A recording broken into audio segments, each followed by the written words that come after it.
17 বদর দিবস। বদরের প্রান্তরে 313 জন মুসলিমকে নিয়ে 1000 কাফিরদের সাথে আল্লাহর হাবিব সাল্লাল্লাহু আলাইহি সাল্লাম জিহাদ করেছিলেন। সেই জিহাদে মুসলমানদেরকে আল্লাহ বিজয় দান করেছিলেন। এই বদরের যুদ্ধটাই ছিল ইতিহাসের মধ্যে সর্বপ্রথম যুদ্ধ, আর এটাই ছিল ইসলামের এবং কুফরের মধ্যে ফয়সালাকারী যুদ্ধ। ওই যুদ্ধে যদি মুসলমানরা হেরে যেতেন তাহলে ইসলামকে একবারে চিরতরে ডুবে দিতেন। কিন্তু আল্লাহ রাব্বুল আলামিনের বিধান হচ্ছেন আল্লাহ ইসলামকে কি করবেন? অন্ধকার থেকে বাহির করে নিয়ে আসবেন। কাফের মুশরিকরা যতই চক্রান্ত করুক তারা কোনোদিন ইসলামের বাতিকে নিভে দিতে পারবে না।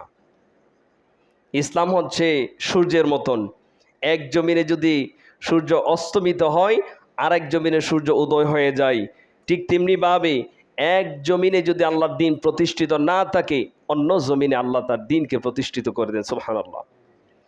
আপনি ইসলামকে কাপড়ের সাথে তুলনা করতে পারেন। যদি কোনো ব্যক্তি ইসলাম থেকে বাহির হয়ে যায়, ইসলাম নামক পোশাকটাকে নিজের জীবন থেকে চুরে ফেলে দেয়, তাহলে আল্লাহ রাব্বুল আলামিন তার জায়গায় আরেকজন ব্যক্তিকে ওই ইসলামের পোশাকটা পরিয়ে দেন। সুবহানাল্লাহ। কোনো ব্যক্তি যদি বলে যে আমি ইসলামের বিধিবিধান পালন করব না, ইসলাম মানব না, ইসলাম মানতে আমার ভালো লাগে না, তাহলে আল্লাহ আপনার স্থলাভিষিক্ত আরেকজনকে ইসলামের মধ্যে দাখিল করে আনবেন। ইসলাম থেকে যদি একজন ব্যক্তি বাহির হয়ে যায়, আল্লাহ একজন ব্যক্তির বিনিময়ে আল্লাহ একটা জাতিকে ইসলামের মধ্যে নিয়ে আসেন। সুবহানাল্লাহি ওয়া বিহামদিহি। ইসলামকে কোনোদিন নিশ্চিহ্ন করা যাবে না। যারা ইসলামের বিরুদ্ধে কথা বলেছে, ইসলামের বিরুদ্ধে ষড়যন্ত্র করেছে, তারা এই দুনিয়া থেকে নিশ্চিহ্ন হয়ে গিয়েছেন, তাদের নাম গন্ধই দুনিয়াতে নেই।